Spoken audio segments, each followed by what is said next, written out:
Hello guys, तो आज का जो हमारा क्वेश्चन है इसमें हमें दे रखा है a ray of light fall on the surface of a spherical glass sphere making an angle alpha with the normal and is refracted in the medium at an angle beta.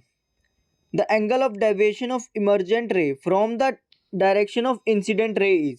तो guys यहाँ हमसे ना angle of deviation पूछ रखा है और हमें यहाँ पे दे रखा है कि जो हमारा एंगल ऑफ इंसिडेंट है वो अल्फा है और एंगल ऑफ रिफ्रैक्शन है वो है बीटा। ठीक है गाइस, जो कि मैंने यहाँ ए पॉइंट पे शो कर दिया और ये हमारा पूरा डायग्राम है जो कि मैंने पहले ही बना दिया है।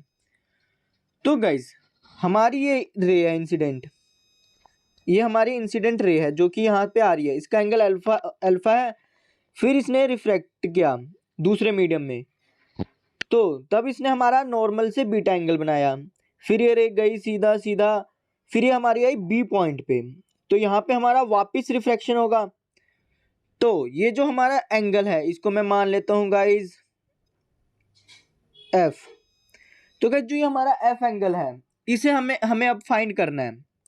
ठीक है गाइज, फिर हम बाद में इस इमर्जेंट को फाइंड करेंगे कि हमारा इमर्जेंट एंगल कितना है, जो कि मैंने आगे पहले लिख दिया कि ये एफ बीटा होगा और ई अल्फा होगा, लेकिन मैं आपको बताऊंगा कैसे आ रहे हैं।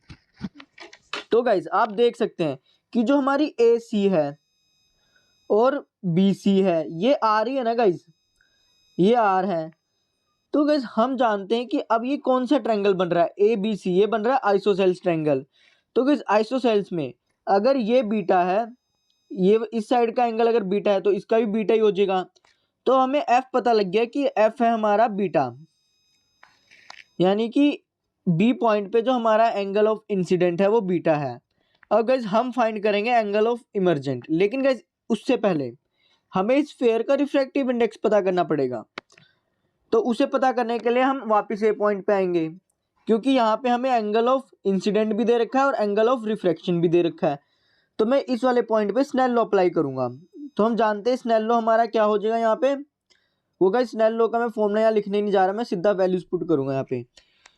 तो गाइस ए पॉइंट पे पहले एयर का रिफ्रैक्टिव इंडेक्स 1 होता है into sine alpha angle of incident.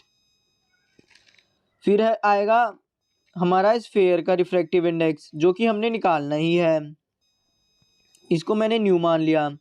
फिर मेरा आ जाएगा साइन बीटा जो कि हमें क्वेश्चन में दे ही रखा है। तो यहाँ से मेरा जो न्यू आएगा वो आ जाएगा sign beta sine alpha upon में साइन बीटा, साइन बीटा। तो ये है गाइज हमारा इस ग्लास वाले स्फीयर का रिफ्रैक्टिव इंडेक्स। अब गाइज जब हमें इस स्फीयर का रिफ्रैक्टिव इंडेक्स पता लग गया और बी पॉइंट पे जब हमें एंगल ऑफ इंसिडेंट पता लग गया, तो मैं सीधा अब ई निकाल सकता हूँ, क्योंकि मैं इस पॉइंट पे भी स्नेल लॉ अप्लाई कर दूंगा। तो हमारा आ जाएगा ग्लास स्फीयर का रिफ्रैक्टिव इंडेक्स जो कि मैंने यहाँ निकाल दिया और मैं यहाँ लिख भी रहा हूँ साइन अल्फा अपॉन में sine beta into sine beta is equal to sine E into air का रिफ्रैक्टिव इंडेक्स हो जाएगा जो कि है 1। तो यहाँ पे आप देख सकते हैं कि जो साइन बीटा है साइन बीटा से कट जाएगा और ये sine alpha is equal to sine i हो जाएगा, साइन ई के इक्वल हो जाएगा। तो आप देख सकते हैं जो हमारा ई होगा वो अल्फा के बराबर ही होगा, यानी कि जो हमारा एंगल ऑफ इमर्जेंट है वो अल्फा है। तो अब हमें यहाँ पे सारे एंगल्स मिल चुके हैं। तो गाइस अब आप इस वाले पॉइंट पे वापस ए पे फोकस करिए। आप देख सकते हैं कि जो हमारा अल्फा है वो है alpha is equal to X plus beta के इक्वल है। यस गाइस यही है, अल्फा हमारा एक्स प्लस बीटा के इक्वल है, जो कि मैंने अगले पेज पे लिख भी दिया है। सो हमारा जो अल्फा है वो बीटा प्लस एक्स के इक्वल है और दूसरी साइड पे बी पॉइंट पे जो हमारा अल्फा है वो बीटा प्लस वाई के इक्वल है। आप देख भी सकते हैं गाइस बी पॉइंट पे जो हमारा अल्फा है वो बीटा प्लस वाई के इक्वल है। ठीक है, और ये हमारा डेल्टा एंगल ऑफ डेविएशन है जो कि हमने फाइंड करना है। ठीक है गाइस, तो गाइस अब हम यहाँ से ये वाली चीज़ें अगर हमें मिल गई हैं तो मैं एक्स और वाई वाला एंगल फाइंड कर सकता हूँ, जो कि हो जाएगा एक्स हो जाएगा हमारा अल्फा माइनस बीटा और वाई हो जाएगा हमारा अल्फा माइनस बीटा। ठीक है गाइस, ये हो गया। अब गाइस मैं अगर इस वाले एंगल को जेड मान लूँ, इसको जेड मान लूँ और मैं जेड की वैल्यू निकाल लूँ और फिर मैं Z plus delta is equal to 180, जो कि आप देख भी सकते हैं डायग्राम में कि ये वाली रे तो सीधा है, और अगर मैं ये पूरा एंगल हमारा हो जाएगा 180 डिग्री। तो अगर मुझे जेड की वैल्यू पता लग जाएगी तो मैं उसे 180 से माइनस कर दूंगा, मेरा डेल्टा आ जाएगा जो कि हमारा एंगल ऑफ डेविएशन है। तो पहले हम जेड निकालेंगे। तो गाइस यहाँ पे मैंने लिख दिया x plus Y plus Z is equal to 180 degree, क्योंकि ये ट्रायंगल है। फिर हमारी जो जेड की वैल्यू आ रही है वो हो जाएगी 180 degree minus Y minus X, इसमें मैंने ये वैल्यूज पुट कर दी हैं। तो मेरे जो जेड की वैल्यू आई आप देख सकते हैं ये आई है,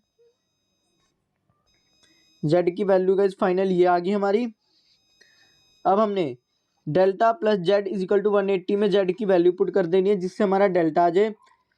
तो मैंने यहाँ जेड की वैल्यू लिख दी है इज इक्वल टू 180 हो जाएगा, और 180 से कट जाएगा, और जो माइनस 2 अल्फा ये उधर जाके प्लस हो जाएगा और प्लस 2 बीटा उधर जाके माइनस 2 बीटा हो जाएगा। तो हमारा जो डेल्टा की वैल्यू आई है वो आई है delta is equal to 2 bracket में alpha minus beta bracket close. और यही है गाइस इस क्वेश्चन का आंसर। और अगर आपको कोई डाउट है तो कमेंट सेक्शन में पूछेगा। Thank you guys.